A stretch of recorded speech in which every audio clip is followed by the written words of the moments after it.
every artist ever. I suck. I peaked in high school. I am such a fraud, and my cat could draw better than this.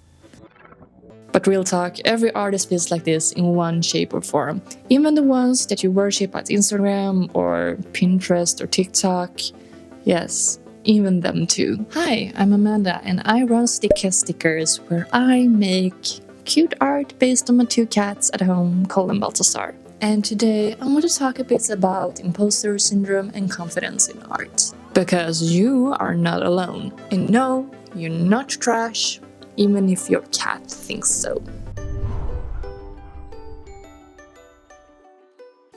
You ever finish a drawing and immediately want to throw it out in the trash? Cool. Me too. So here's a little context, a little lore drop, if you will. When I was all but a small child, I used to draw a lot. It was basically my whole personality at that point. Fast forward and 20 years pass, and at the ripe, slightly crispy age of 29, I started my small art business. I picked up a pencil and started drawing again. And this time I did it for other people actually, for money, and holy hell the spiral that came with it. I have made so many sticker designs thinking, this sucks, why did I post this? Will people even buy this? But here's the wildest thing, yes, people do buy them. That design that I think sucks, that's someone's favorite. Someone even bought 10 of them at the market. But in reality, the voice that tells you that you suck isn't honest. It's just loud. It's too damn loud sometimes. But here's a very logical secret. Your brain is trying to protect you by pre-rejecting yourself and your art before anyone else gets the chance. It's like, oh, hey, you thought that was good. I'm gonna roast it first before anyone else can hurt us. Thanks, brain. Really helpful. But here's the kicker, you are not your thoughts. You are the person that keeps drawing anyway. And you're not here because you think you are perfect. You are here because you cannot not make stuff. My cat got the zoomies. So yeah, if that makes any sense. So that's not fraud energy, that's creative energy. It's messy, stubborn, exactly like my cat Balthazar.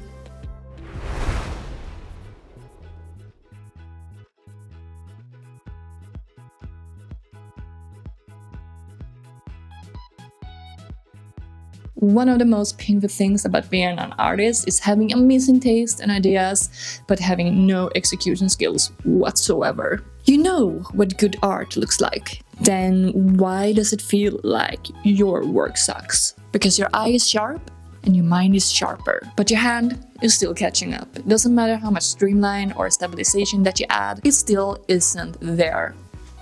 It still doesn't do what you want it to do. But I believe that if you think that your art sucks, congratulations, you have taste. And I believe that you just gotta keep going.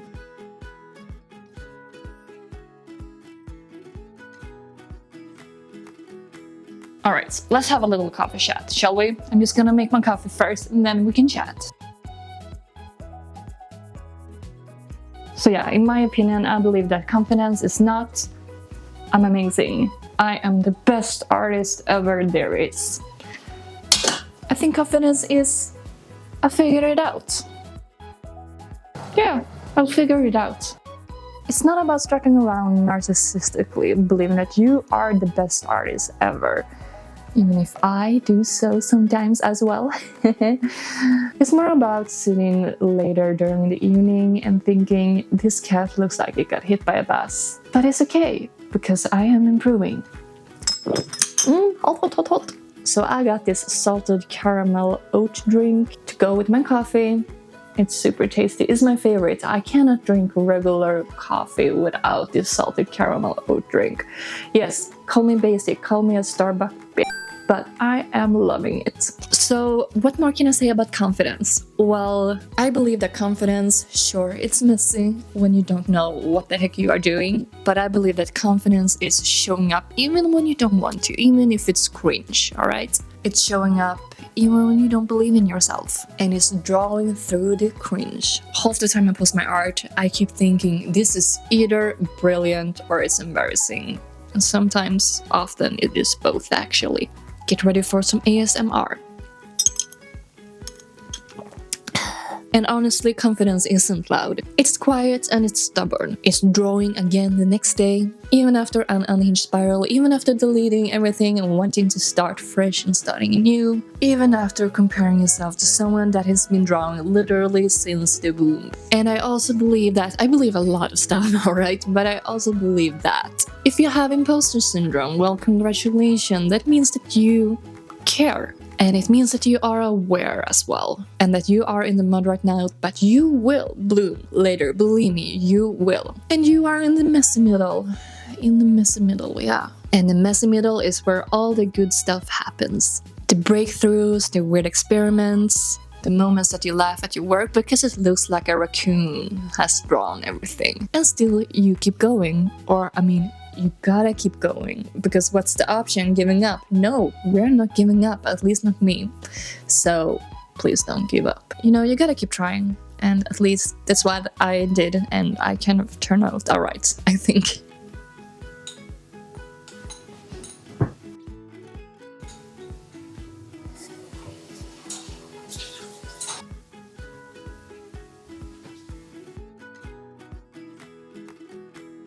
Okay guys, can I be real with you for 1 second? So there's this sketchbook that I have, white, A5, a little torn on the pages. I got this sketchbook when I started to get more serious about art again. You remember those 20 years where I didn't pick up any pen whatsoever to draw?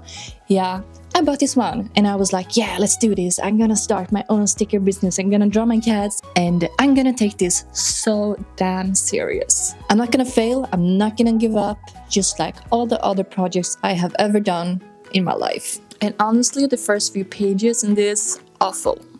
Completely, utterly awful. Stiff poses, just like squiggly lines all over. Cat looks like a haunted potato. What is this? And I remember flipping through it like the first month or so, thinking that, oh man, if this is going to be it, maybe I should just give up. And I almost stopped there. The kind of like where you close your sketchbook and don't pick it up for a few months. Or ever, I guess. Where you tell yourself that you are too busy, but in reality, you are just scared. But look here, here's the twist.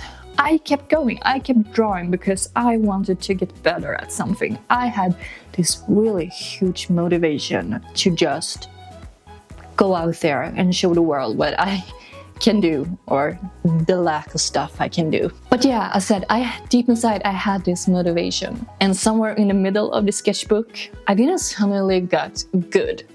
No, I didn't. I think I still suck sometimes, really, honestly, I do. But somewhere along the way, I kind of found my voice, I did. I found my voice. Not because I suddenly got good, because let's face it, I'm honestly like some drawings is just pure, it looks like a 5-year-old drew it. And to go back, I'm not drawing masterpieces. Let's face it, I'm not drawing any masterpieces here. No, not at all. I'm drawing like cartoonish doodles.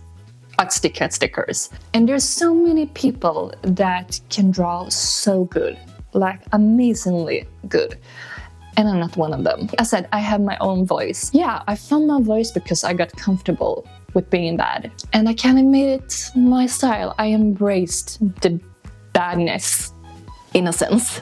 And honestly, what makes my art so good, I guess you can say, is the personal storytelling and the humor behind it. So, as I said, you gotta find your voice to get over that imposter syndrome. Since my art is based on my 2 cats at home, Cole Balthazar, woven in with some unhinged humor, it doesn't it? It kind of gives this kind of personal touch to it all. And actually, honestly, I'm kind of proud of my art today because I said you're always improving, you are, and my skills, yeah, they have improved a lot because I had my business for 1 year, started it in 2024. I'm actually proud, and I guess when people are buying my stuff, that makes it all like, yeah, actually, maybe I am good.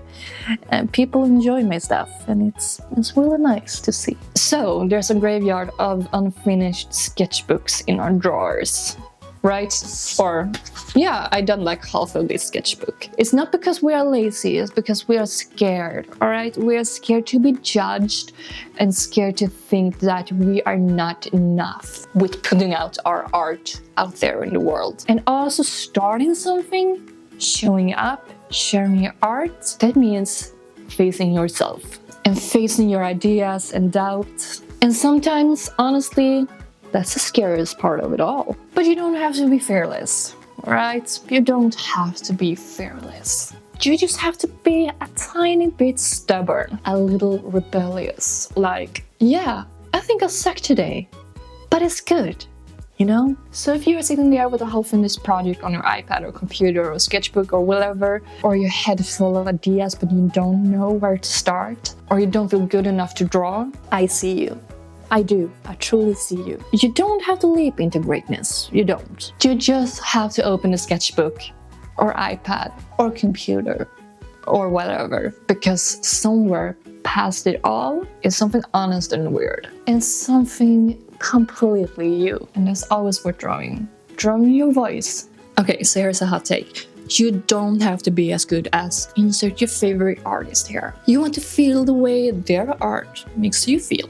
And that means that you have your own thing, in a sense. But here's the thing, your art doesn't have to be like anyone else's, because that's just boring.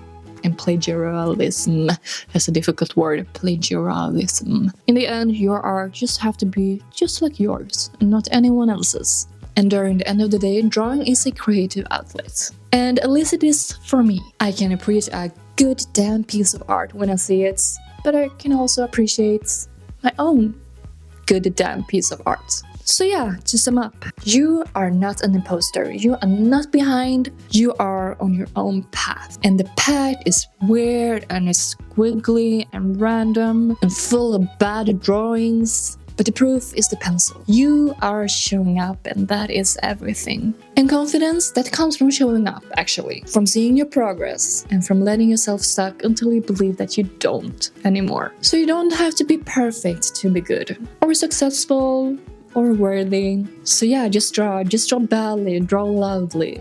Draw until you find your voice. And the next time your voice says, "Oh, you're not good enough," you tell it, "Watch me." Thank you for coming to my TED Talk. If you like this video, thumbs up, like, check out another video, and I'll see you in my next video. Alright, cheers.